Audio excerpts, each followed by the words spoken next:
Welcome back to the deep dive.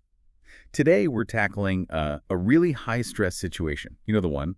There's a knock, you look out, and someone looking very official is standing on your doorstep, maybe with papers. Oh, yeah. It's a moment that just spikes anxiety instantly. The natural reaction, that gut feeling, is probably panic, right? The- Or maybe wanting to just, duck down and hope they leave. Exactly. And our source material today really focuses on that exact moment. It asks the big question everyone thinks. Should I answer the door for a process server? That's the core of our deep dive today. It's the perfect question to start with because that's the immediate decision, the thing you're wrestling with right then and there. But what's really interesting in the material we looked at is that the real takeaway isn't just a simple yes or no. It's more about understanding the rules of the game, so to speak. And crucially, what you must do next, no matter what you decide at the door. Okay, let's get into that high-stakes moment then. We've got the question on the table, should I answer the door? But maybe before we jump straight to the legal follow-up, let's think about why people are even asking this. What does the research suggest about that moment of service itself?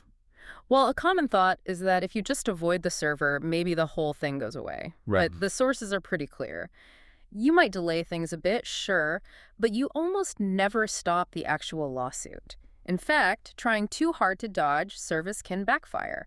Courts might then okay other ways to serve you, like just posting the notice or giving it to someone else at your home. Oh, wow. Yeah, and you might not even realize you've been legally served, which is obviously much riskier. Okay, so if dodging is mostly pointless, maybe even counterproductive, Yeah.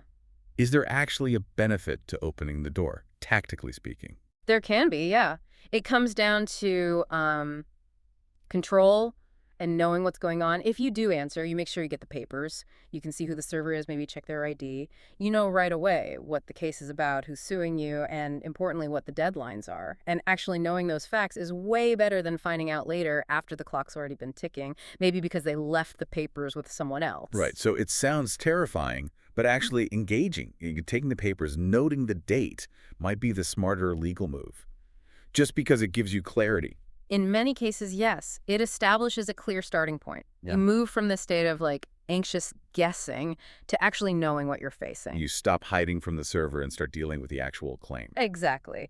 And that leads us right back to why the sources shift focus so quickly, away from just opening the door and towards the bigger legal picture. Yeah, I noticed that. We came in thinking about practical steps, but the sources immediately pivot to this, like mandatory legal disclaimer. It's fascinating, isn't it, how they immediately stress that point. Before getting to the weeds of service rules, they insist that anything discussed, even what we're talking about now, is just general information. And that phrase, general information, that's really the key warning sign here. It means we can outline the issues, but we can't give you specific advice for your situation. It's crucial to remember this is not a substitute for legal advice. We know you want to be informed, but being truly prepared means knowing when general knowledge isn't enough, especially with something this serious. That recognition is so important. Think about how different legal rules can be. State courts, federal courts. Rules in Texas versus rules in New York for the same kind of case. Totally different sometimes. General info just can't cover all that variability. So that's why the materials insist that every legal situation is unique. It's not just a throwaway line. Why isn't there just one simple rule, like always ask for ID? Well, the moment that process server shows up, your situation stops being hypothetical. It becomes your specific legal case. There are real allegations, a specific court, maybe a specific judge assigned, and definitely deadlines that are already ticking. General advice can't possibly assess all those unique factors. Yeah. Like, is the service itself even valid under those specific court rules? Okay, so the seriousness of it means you need tailored advice, not a general rule book, which means if you have been served, the next step isn't really a choice, is it? It's more of a requirement. That's exactly right. The sources are very direct here. Once those papers are in your hand, there's an urgent, non-negotiable action. If you have been served with legal papers, you should consult with a qualified attorney immediately. Let's pause on immediately. Okay. That sounds pretty intense. Why the rush? Can't you take a few days to, I don't know, process things, Google the law firm?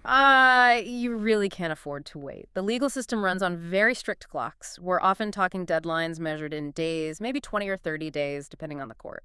And if you miss that deadline, even by one day, The consequences can be really severe. Often it's a default judgment. Which means? It means the court basically says, okay, you didn't respond, so we assume everything the other side said is true, and they can grant whatever relief was asked for money, usually without you ever getting to tell your side of the story. Wow. Okay. Yeah. So, general knowledge or trying to figure it out yourself won't protect you if you miss that crucial response window. That urgency makes total sense then. The lawyer isn't just for reassurance. They're needed to navigate these procedural traps. The sources say you need the attorney to discuss your rights and options. What does that actually mean in practice? Well, this is where the unique situation part really matters. When a lawyer looks at those papers, they're not just reading the complaint. They're scanning for dozens of procedural issues, and it's interesting what they often check first. Okay, what's usually top of mind for them? Often it's the service itself. Was it done correctly? Was the server licensed if required? Did they serve the right person at the right place, using a method allowed by that specific court's rules? Ah, so they're looking for mistakes right away. Exactly. If there's a flaw in how you were served, the whole case might get thrown out or at least delayed. That gives you breathing room. You'd never spot those technicalities just from general reading online. That's a really important point. So the lawyer is essential because only they can really analyze the specifics, the papers, the court rules, the claims, the deadlines, and figure out your actual options. Options like what?